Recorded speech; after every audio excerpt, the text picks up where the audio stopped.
ils ne bandent pas. Parce qu'ici, là, tu t'amuses, tu dors. Voilà la réalité. Il n'y a pas de débat. Et puis ici, on ne se bat pas. On est en Europe. Mais lui qui s'amuse, moi, je suis en légitime défense. Hein, parce qu'il a déjà prévenu les autorités. Non, je suis en légitime défense. Quelqu'un qui est en légitime défense, il était traumatisé. Donc, ce qui est arrivé là, c'est sur le fait du traumatisme. Donc, c'est un dommage collatéral du traumatisme. Lui qui s'amuse, il dort. C'est une réalité. Donc, appeler, je ne sais pas à quoi ça sert. Il a été bloqué. Alors, je pense que c'est parce que je veux parler de Bakongo. Et tu dois être un disciple de Bakongo. Parce que lui, il ne supporte pas, d'accord, les critiques. Il ne veut pas qu'on lui parle. Et c'est lui qui veut faire la politique. Il ne veut pas qu'on parle de lui. Et pourtant, c'est lui qui parle du président Gbagbo. Il parle du président Tidiane Thiam. Mais il ne parle jamais de Soro. Vous n'avez pas fait cette remarque.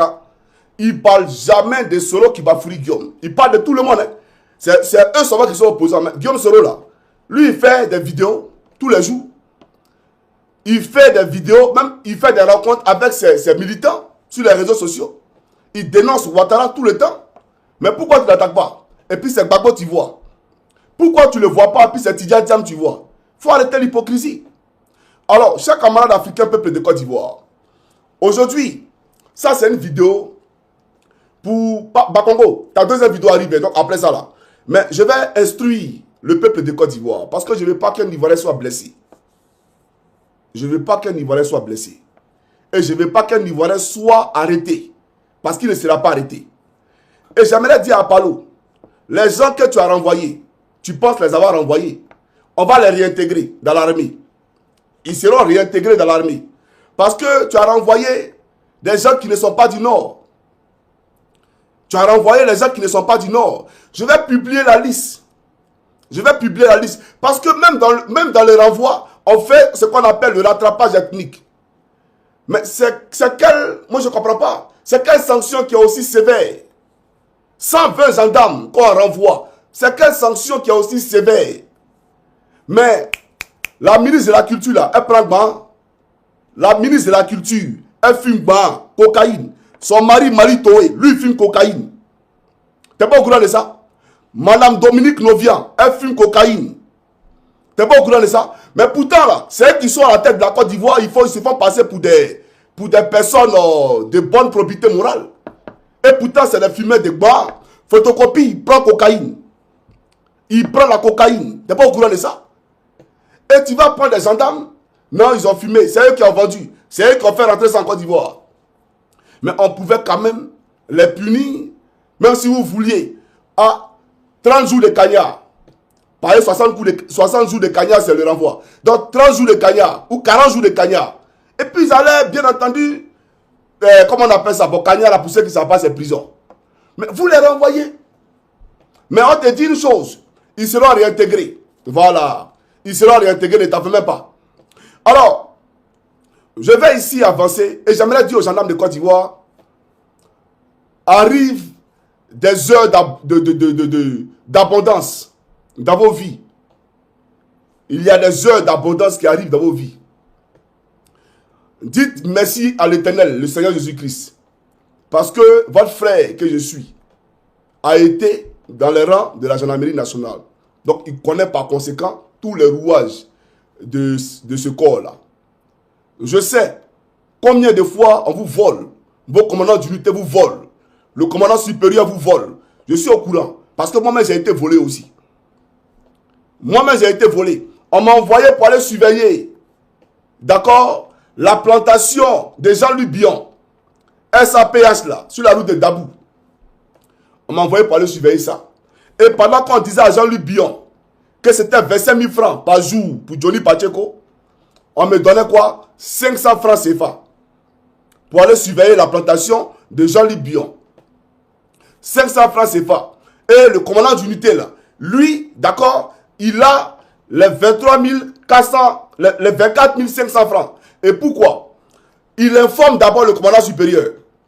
Parce que c'est les gendarmes qui vont se déplacer. Si jamais le commandant supérieur, dans sa patrouille ou dans sa balade, voit des gendarmes qui sont en train de surveiller une plantation de VA, c'est pas pourquoi, c'est pas leur travail qui est là, c'est pas leur mission régalienne. Donc, il peut demander des comptes pour dire, c'est quelle unité qui est ici là? On dit non, ah, c'est l'escadron par exemple d'Abobo. Donc, c'est votre commandant d'unité qui vous envoie pour venir surveiller des bœufs, pour venir surveiller du sable, surveiller des moutons. D'accord. Donc, lui, il a fait directement à votre commandant d'unité. Il peut punir votre commandant d'unité. Et même l'enlever à son poste pour l'envoyer à un autre poste. Donc, qu'est-ce qui se passe? Le commandant d'unité, là, il fait le guet d'Apalo. Il fait le guet d'Apalo. Donc, dans les 24 500 qui restent là, le commandant d'unité, lui peut prendre par exemple 8 000 et puis le reste là, c'est pour Apalo. Lui peut prendre 8 000 hein, par élément. Si Apalo est gentil. Sinon, peut-être il prend 5 000. Et puis le reste là, c'est pour Apalo. Et c'est comme ça dans toutes les unités. Les gendarmes comprennent pour aller surveiller des boîtes de nuit. Des gendarmes comprennent pour aller surveiller des magasins. Des gendarmes comprennent pour aller surveiller des banques. Et ils signent les contrats avec les banques. Et donc, les directeurs de ces banques-là donnent 25 000 francs par jour aux gendarmes. Mais le gendarme ne perçoit rien. Même 1000 francs.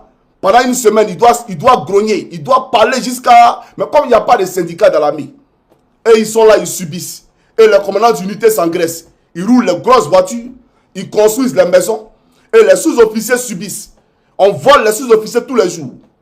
Je vais vous expliquer une chose parce que, avant de vous enseigner ça, avant de vous enseigner la conduite à tenir face au corps habillé, je vais vous expliquer une chose. Parce que Apalo, en renvoyant ces gendarmes-là, a voulu se faire passer pour un homme pieux.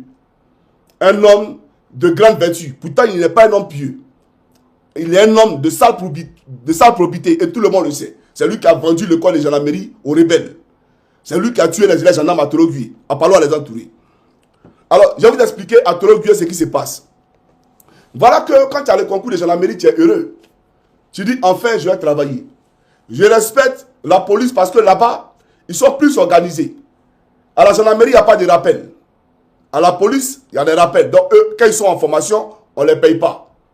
C'est à la fin de leur formation, quand ils prennent seulement là, on fait un rappel sur les salaires. Donc, tout l'argent que l'État leur a payé pendant leur année de formation, on vit ça sur les salaires.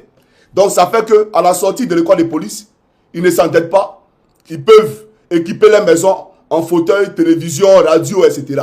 Scolariser les enfants, etc. Parce qu'ils ont l'argent. Alors que les gendarmes, à sa sortie de l'école, même 100 000 francs dans son compte, il n'a pas. Il n'a rien. Donc, il est obligé d'aller s'endetter. Et même les magouillas qui font ces prêts aux gendarmes sont en complicité, d'accord, avec le commandement supérieur. Parce que le commandement supérieur, sur chaque prêt qu'un gendarme prend, à sa part. Parce que les magouillas, là, avant que le virement soit fait, ils vont au service solde de la gendarmerie nationale. Et puis là-bas, ils ont la liste des gendarmes qui ont pris des prêts eux. Donc, le commandant du service solde, là, d'accord, lui, il prend l'argent sur chaque gendarme, sur chaque quota. C'est lui qui a son quota. Sinon, il ne va pas dans l'argent du magouilla. Il ne va pas dans l'argent du magouilla. Lui peut dire au magouilla, moi, il vit l'argent directement dans le compte bancaire. Donc, il faut régler ça à la banque là-bas. Donc, lui-même, le commandant du service solde, là, lui, il mange l'argent et les magouillas. Maintenant, pourquoi les gendarmes sortent appauvris quand ils sortent de l'école de gendarmerie? Pourquoi ils sont pauvres? Pourquoi ils n'ont rien quand ils sortent de l'école de gendarmerie? Parce qu'à l'école de gendarmerie, ils ont effectivement les salaires. On les paye chaque fin du mois. Mais vous savez quoi?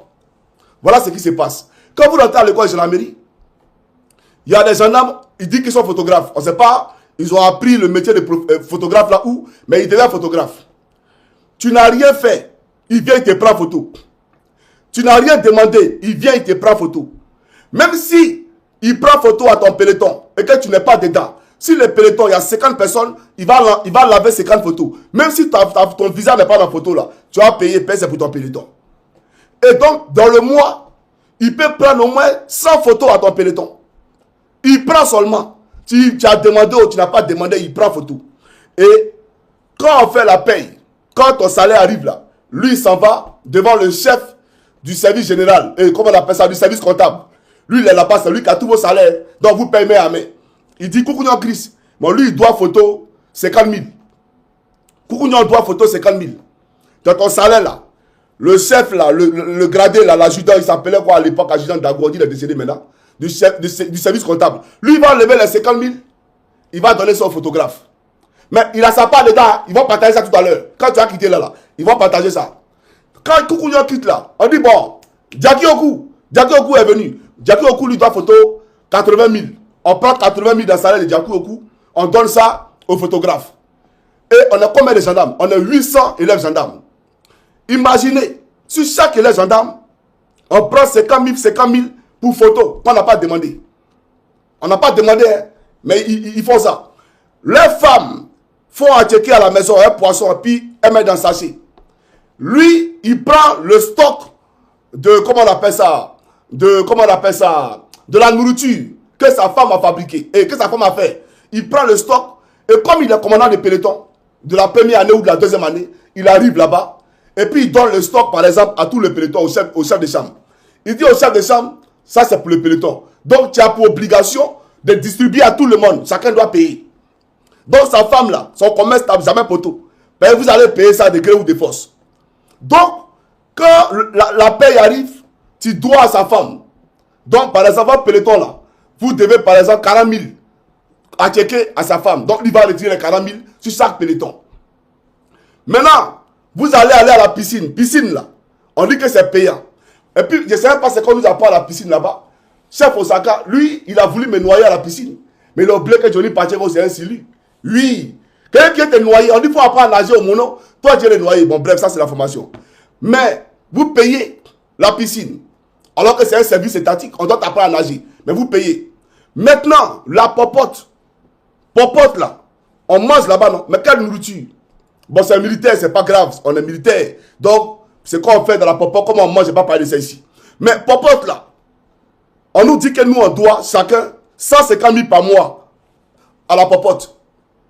Ton salaire, mais c'est combien? Tu dois 150 000 par mois à la popote. Donc, ils vont vous cisailler. Ils vont couper sur chaque tête. 150 000, 150 000, 150 000. Ça n'a rien à voir avec photo. Ça n'a rien à voir avec à checker que les commandants de peloton vendent pour les femmes. Ça n'a rien à voir avec ça. D'accord? Ça, c'est le 3. Maintenant, il y a le foyer. Là où les cadres, donc les cadres, c'est qu'on fait la formation, vos formateurs, où ils s'asseyent. Là-bas, on vend des bières. D'accord? Mais il y a un seul congélateur. Un seul. Congélateur là, quand vous faites le devis qui est dedans là, bière là, ça ne fait même pas 20 000. C'est-à-dire que bière qui est dans le congélateur là, si on compte là, ça ne fait pas 20 000. Donc quand vous montez des semaines, parce que après votre présentation au drapeau, vous êtes habilité à prendre garde dans l'école. Parce que vous êtes un militaire désormais. Mais si tant qu'on vous prend pas au drapeau, vous n'êtes pas droit au service. Mais dès votre présentation au drapeau, vous avez droit au service. Vous prenez la garde, le commandement de l'école. Donc vous désignez les gens au peloton, à la transmission, à la cuisine, comment on appelle ça, à la garde. Et puis, comment on appelle ça, au foyer. Dans le foyer là, c'est là-bas on vend la bière. Et c'est là-bas que les cadres, les formateurs s'asseyent pour regarder la télévision. Donc ils sont assis. Et toi, quand tu passes, viens ici. Va au foyer là. Va au foyer. Quand il dit va au foyer, tu es au courant. Il ne faut pas aller au foyer. Tu es au courant. C'est ça ce qui va se passer. Il va te miniguer jusqu'à... Il va te frapper jusqu'à ce que toi-même tu dis, prends le nombre de biens que tu veux. Donc, va au foyer. Toi, tu vas au foyer, on ouvre un cahier. On dit, bon, Johnny Pacheco donne 5 biens à tel formateur. Johnny Pacheco donne 10 biens à tel formateur. Vous comprenez? C'est toi qui payes, c'est pas lui qui paye. Et lui vient, il boit dans ta paye. Ça, c'est le 1. Maintenant, votre peloton qui a monté des gardes, à la fin du mois, on dit vous avez fait pète 1 million. Écoutez-moi très bien. Hein. Vous avez fait pète 1 million. Pète 1 million alors que le devis de tout le foyer ne dépasse pas 20 000. C'est-à-dire que si on compte les billets là, une billet à 500 ou bien une billet à 1000 francs, quand on fait le devis là, ça ne dépasse pas 20 000. Mais on dit que ton peloton là a fait pète 1 million. Donc les 1 million là, votre peloton va payer ça toute votre année, les 2 ans que vous allez faire le cours de la mairie là. Vous allez payer. Et puis, ce n'est pas fini. Chaque fois que vous montez le peloton, les 1 million augmentent. Parce que chaque fois que vous montez le peloton, vous montez le service, vous faites des pètes. Donc, ils disent que vous avez fait pète 1 million, pète 2 millions, pète 3 millions. Donc, 1 million plus 2 millions, c'est combien? 3 millions. Pète 3 millions. Donc, on ajoute sur 3 millions, c'est 6 millions. Donc, votre peloton là, vous êtes combien? Par exemple, 80 par peloton. 6 millions là, ils vont diviser. Si vous avez payé, par exemple, et qu'il reste 500 000 ou s'il reste 100 000, l'autre mois là, ils vont ajouter la nouvelle pète. Donc la nouvelle pète de 3 millions va s'ajouter. Et c'est comme ça tout le temps. Tout le temps. Et après, vous cotisez pour vos commandants de peloton. Le chef de chambre, quand vous payez là, il vient dans votre peloton. Bon, écoutez, le commandant de peloton là, ou le commandant d'escadron, bon, voilà, ça paye. Donc 10 000 par élève, pour le commandant d'escadron. Et par exemple, 2000 par élève pour le commandant de peloton. Donc pour finir là, tu as quoi? Tu n'as rien. Tu n'as plus rien. Je me rappelle une fois, j'étais en chambrée et l'ancien de Sam, ce malhonnête là, est venu m'appeler pour dire Coucougnon, le lieutenant t'appelle. Il dit le lieutenant m'appelle comment? Il dit le lieutenant t'appelle, il faut aller. Aïe. Donc il était gris, il était fâché. Il dit mais, faut me dire, m'appelle c'est pourquoi? Il dit mais il faut aller, tu vas voir. Il dit ouais. Donc je vais là-bas, j'arrive dans le bureau du lieutenant. Il dit Coucougnon, le code d'amour. Je dis le code d'amour. Comment tu aimes ton lieutenant? Comment tu aimes ton lieutenant? Il faut montrer comment tu aimes ton lieutenant. Donc, combien tu donnes à ton lieutenant? C'est ça le code d'amour. Et donc, tu as enlevé 5000, tu as donné au lieutenant. Et puis il dit, bon, si tu vas là, il faut appeler Jackie Oku. Il n'a qu'à venir. Il ne faut pas dire Jackie Oku. Hein. Donc quand tu arrives, Jackie, le lieutenant t'appelle. Hein. Mais c'est pourquoi? Il faut aller là-bas, tu vas voir. Il faut aller là-bas, il t'appelle. Donc, si les 800 gendarmes, la nuit, il ne dort pas le lieutenant, il est assis dans son bureau. Il va appeler chacun, du premier élève gendarme jusqu'au dernier. Le 800e là, il va l'appeler à son bureau, code d'amour. Quand il sort le matin, il est bé. Quand il sort le matin là, il est rempli. On est rentré à l'école de gendarmerie, une semaine après. Ils ont fait, on nous a payé. Chacun avait 3 millions. On était dans la salle, on nous a donné 3 millions. J'ai regardé les 3 millions, il dit waouh, Coucougnon Chris est devenu un fonctionnaire. Tu travailles maintenant. Donc il regarde les 3 millions. Chacun 3 millions. Hein. Mais les gars, qu'est-ce qui va se passer? En moins de 30 secondes, chacun est resté à 30 000 dans sa main. 30 000 dans sa main. Et les 3 millions, ils ont tout pris. Hein. Ils disent que nous qui venons d'arriver là, on doit popote, on doit ceci, on ne sait pas ce qu'on doit. Ils ont pris tous les 3 millions. Je me suis retrouvé à 3 billets de 1000 francs. Malgré ça, les 3 billets de 1000 francs. Mon commandant de peloton, chef Sika, il est le CB actuellement de la brigade de Sikensi. Lui qui a la brigade de Sikensi là, il m'a volé. Il a volé dans le peloton, le CB là. Chef Sika, un vrai voleur. Donc quand il arrive, il sait qu'on vous a payé. Donc il fait la liste, chacun va cotiser. Ce qu'il fait là, c'est pour aider les gendarmes, puisque Apollo dit qu'on fume drogue à l'école de gendarmerie. Donc lui il est correct. Donc soyez correct dans tout. Arrêtez de voler les gendarmes. Il y a cassé, il y a conjugué comme un perroquet. Je vais chanter comme un rossignol. Zéro tolérance dans la conjugation. Il y a chanté quoi comme un vrai corbeau. Parce qu'il faut que les gens comprennent que les enfants qui sont à l'école de gendarmerie souffrent. Mais vous êtes des voleurs. Vous les instructeurs là, vous êtes tous des voleurs. Donc je chanterai comme un rossignol. C'est ça la réalité. Donc les 30 000 qui restaient là, chef Sika, le CP de Tiasalé, quand il arrive comme ça là, il dit, mais ils vont nous frapper. J'ai dit que quand on te dit à l'école de gendarmerie que tu fais boss, toi tu fais boss, et dit que tu ne donnes pas l'argent, tu es peine. Bon, faut pas faire la bosse. Ta main là, ça doit être transparent, perméable. Tu vois un peu, non? Voilà. Faut pas faire la boxe. Donc, même encore, pour les examens, pour passer les examens, là-bas, on va à l'école. Konesuna, qui commande actuellement la Légion de gendarmerie, à Agban, là, c'est un vrai voleur. Un grand voleur, un malfaiteur. C'est lui qui a vendu l'école de gendarmerie dans Apalo. Bon, ça, c'est sa nature, c'est ce qu'il ne peut pas changer ça. Mais on parle du vol, Puisque c'est eux, ils se mettent en treillis pour mettre les gens en prison. Pourtant, c'est les plus grands coupeurs de route. Vous savez ce qu'ils font?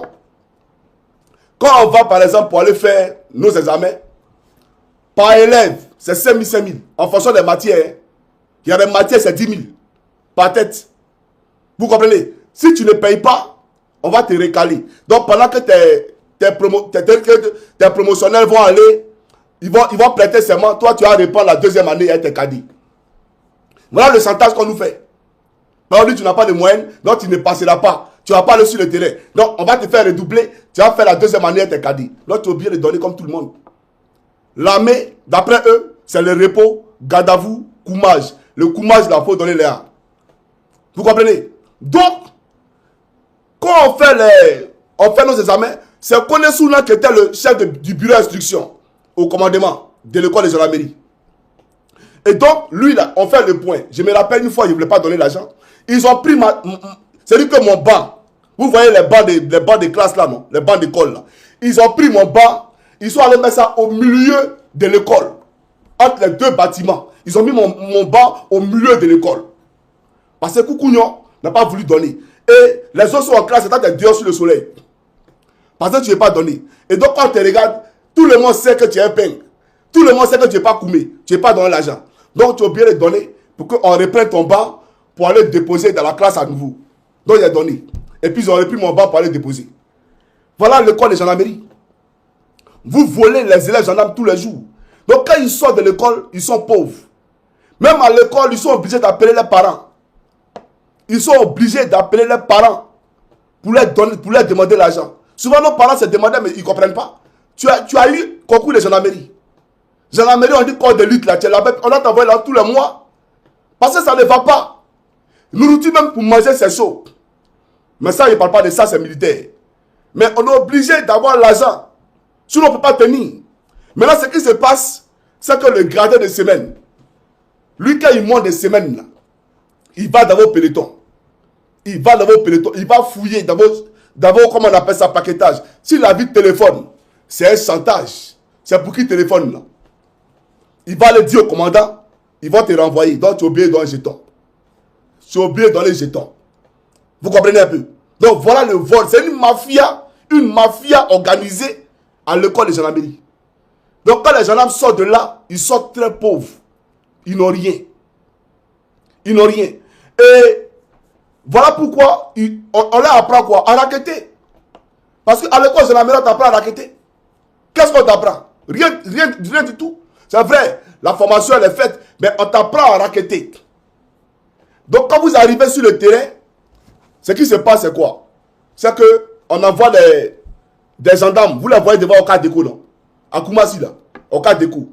Ils vont surveiller le magasin des Libanais. Comment le Libanais va te respecter dans ton pays? Si le gendarme, même belé rouge, vient prendre garde devant son magasin. Si le gendarme, même vigile, boy devant son magasin, le Libanais va te respecter comment? Venez expliquer ça aux gens. Et ils disent aux Libanais que le salaire du gendarme, là, par jour, c'est 25 000 francs que le Libanais doit payer pour chaque gendarme. Et le gendarme, à Oka Deko, il a 4 000. 4 000 là, c'est le summum. Ce que tu as trop donné, c'est ça. 4 000. Là, on te donne 4 000. CIE, quand on surveille là. Moi, j'ai surveillé CIE à Koumassi, CIE au Grand Moulin d'Abidjan, à 13 villes, non loin du port Félix Boigny. On avait un poste là. Donc, c'est le cas commandé de Koumassi qui partait là. CIE, c'est 25 000 par jour, par gendarme. Mais on te donne 4 000. 4 000 là, tu t'as fait ton service, peut-être que c'est 2 jours après que tu auras tes 4 000. Mais eux là, on leur donne l'argent. Et il y a un service de sable à Koumassi. Ils s'en vont là-bas, d'accord? Et puis, comment on appelle ça? L'entreprise qui prend le sable à partir de la lagune là, paye encore au commandant d'unité 25 000 par élément. Mais les éléments n'ont rien. Au sable, on ne leur donne rien. Il y a les services, mais on ne te donne rien. Pourtant, il n'y a aucun service de la gendarmerie qui n'est pas payé. Je crois que c'est le jalonnement qui n'est pas payé. Quand le président sort, puis vous voyez les gendarmes venir faire le jalonnement. Bon, peut-être que c'est payé, mais je ne rappelle pas. Sinon, tous les autres services là, tout est payé. Mais 5 francs, on ne donne pas au corps habillé. On ne donne pas aux gendarmes. Mais l'État de Côte d'Ivoire donne l'argent au commandant supérieur. Et lui, il donne la part des commandants d'unité. Mais eux, ils ne donnent rien à leurs éléments. Voilà la réalité. Et les commandants d'unité, lorsqu'ils sont dans les unités, telles que Daloa, Issia, etc., les Libanais viennent pour les corrompre. Ils viennent pour les corrompre. Donc eux-mêmes, ils cherchent leur marché déjà. Et les sous-officiers, ils n'ont rien. Les sous-officiers, ils souffrent. C'est ça la réalité. Donc, quand vous voulez renvoyer les élèves gendarmes là, dites aux gens que quand vous nous envoyez sur la route pour aller au corridor, d'accord, vous demandez qu'on vous fasse un compte rendu, le CR. Donc, on appelle ça le chalut Roméo. Vous devez faire un compte rendu par élément à vos commandants d'unité. Donc, si on t'envoie au corridor de GESCO, on dit que là-bas, il y a beaucoup d'argent. Parce que les voitures passent beaucoup. Donc, quand tu descends du corridor, là, tu dois donner 50 000 francs comme compte rendu à ton commandant d'unité. Par élément. Et c'est par jour. Parce que tous les jours, l'escadron de Yopougon envoie des éléments au corridor de Yopougon. au corridor de GESCO, et à Elibou, et à la GESCO. C'est tout le temps comme ça. Tout le temps comme ça. Donc, ils sont assis dans leur bureau et ils s'amassent des milliards et des milliards. Et quand le gendarme a un problème, il se désolidarise de ce gendarme-là. Vous comprenez? Quand le gendarme a un problème, il se désolidarise du sous-officier. Combien sont les sous-officiers qui sont en prison? Injustement, parce qu'ils sont allés faire un service régalier et leur patron, pour protéger les galons, dit que ce n'est pas eux qui les ont envoyés là-bas. Ils sont combien? Ils sont nombreux à la maman. Ils sont nombreux livrés à eux-mêmes au thème. C'est ça la réalité. Donc, avant de faire la morale aux gens, te faire passer pour un homme qui est bon, toi, Palo, tu es un voleur. Toutes les brigades de gendarmerie te donnent de l'argent chaque fin du mois. Toutes les brigades, il n'y a aucune qui ne donne pas l'argent. Et ça dépend des brigades. Une brigade comme Soubré, comme ça, là-bas, c'est la bourse du cacao. Donc là-bas, là, tu peux avoir au moins 20 millions par mois à le CB. S'ils ne te donnent pas, ils vont l'enlever à son poste. S'ils ne te donnent pas, là, on l'enlève à son poste. Parce que l'affectation, c'est payant à la gendarmerie. Pour être affecté, là, il faut payer. Pour être muté à la gendarmerie, là, il faut payer. Tu ne donnes pas l'argent, on t'envoie dans un endroit où il n'y a rien. C'est ça la réalité. Comment un service, on vous a dit qu'ici, là, on paye affectation en Europe ici. En Europe ici, on paye affectation. On ne paye pas affectation. Donc vous êtes des voleurs. Toutes les unités, tous les escadrons de gendarmerie, l'escadron de Koumassi te donne l'argent à Palou. Chaque fin du mois, tu as ton enveloppe. Le GSA à l'aéroport te donne une enveloppe chaque fin du mois. Le colonel Danyogo te donne une enveloppe. Tu as ton argent.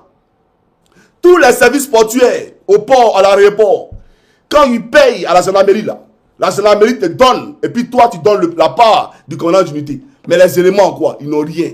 Tu es multimilliardaire. En Côte d'Ivoire, celui qui a l'argent, qui a Palo, s'appelle Alassane Draman Ouattara. En Côte d'Ivoire, celui qui a l'argent, qui a Palo, Alassane Touré, s'appelle Alassane Draman Ouattara. Il n'y a pas garçon qui a l'argent là. Il n'y a pas bandant. Quelqu'un n'a pas fait du moi. Il n'y a pas quelqu'un. C'est un multimilliardaire. Un milliardaire dingue. Moi, j'étais assis dans ton bureau. Et chaque fois, on t'envoie valise d'argent. Valise d'argent, commandant supérieur. En train de faire de la contrebande. Voilà la réalité. Donc, c'est pour te dire, tout simplement, vous volez les gens, les élèves gendarmes. Les élèves gendarmes que tu as renvoyés là, leurs collègues qui sont restés à Tologué là, leurs collègues qui sont restés à l'école de gendarmerie d'Abidjan là, vous les volez chaque fin du mois. Vous volez les agents. Vous n'avez pas honte? C'est leur bourse. Ils ont passé un concours. Ils n'ont pas commandé. Ce n'est pas des mendiants, c'est leur droit. Vous volez les agents chaque fin du mois. Ils n'ont rien. Et vous venez raconter des salades du genre, ils ont fumé la drogue. Mais vous qui prenez les agents, on ne parle pas de ça. Vous qui prenez les agents, là, on ne parle pas de ça. Espèce de voleur. Et on parle de grands muettes. C'est qui à Tologué reste à Tologué. Je vais chanter comme un coq. Ça ne reste pas à Tologué. Je vais chanter comme un rossignol. Que ce qui se passe à Tologué reste à Tologué. Bande de voleurs que vous êtes. Vous n'avez pas honte? Et même les patrouilles. Les patrouilles à l'école, pas à l'école de gendarmerie. Les patrouilles que vous voyez là. Où vous voyez les policiers et les gendarmes là. Quand vous rappelez les gens là, dites-moi. Bon, c'est pourquoi? Parce que le pays n'est pas informatisé. Il n'y a pas un système de connexion entre les policiers. C'est-à-dire, si tu prends la brigade de gendarmerie de Wangolo Dougou et la brigade de gendarmerie de Bassam, ils ne sont pas connectés. Parce que la gendarmerie elle-même n'est pas informatisée. C'est-à-dire que le CB de la brigade de gendarmerie de Bassam, là, s'il n'a pas son ordinateur, il travaille comment? Il travaille comment? Des gens qui font des PV avec... Ils font comment? Sont devenus des dactylographes. En 2025, on travaille comme ça avec ces vieux engins là. Du vieux matériel comme ça. Mais quand vous rappelez les gens, je suppose que d'après vous, c'est pour voir qui est recherché, qui n'est pas recherché. Mais comment tu fais pour savoir qui est recherché, qui n'est pas recherché? Parce que si quelqu'un est recherché à Boaké, si tu prends ces empreintes digitales là, comment tu fais pour savoir? Parce que ça ne sort pas dans le système. Ça ne sort pas dans le système. En Europe ici, un demandeur d'asile en France, si la France lui a refusé la demande d'asile, qu'il vient en Finlande pour demander l'asile, quand la Finlande va prendre ces empreintes digitales là, ça a sonné qu'il était en France. S'il a quitté en Allemagne, ça a sonné qu'il était en Allemagne. Parce que la police là, s'est connectée. Ils sont prêts les Européens. Mais vous là, des gens qui travaillent avec, je ne sais pas quoi là. Et puis vous en mettez les gens. En réalité, je vous explique. Le service de patrouille, il y a le compte rendu qu'on fait au commandant d'unité. Quand vous faites la patrouille là, vous partez, vous prenez les gens, toi la monte. Et toi là, faut monter. En réalité, on ne cherche pas quelqu'un. Hein. On ne cherche pas quelqu'un, on cherche l'argent. On ne cherche personne. C'est l'argent qu'on cherche. Toi là, faut monter. Toi là, faut monter. Donc, quand il se passe, ils prennent ces personnes-là, on les envoie au camp. Vous comprenez, non? Arrivé au camp, on dit, bon, pour sortir là, c'est 10 000, 10 000. Les ceux qui ont été rappelés, si vous êtes 50, pour sortir du camp là, c'est 10 000, 10 000.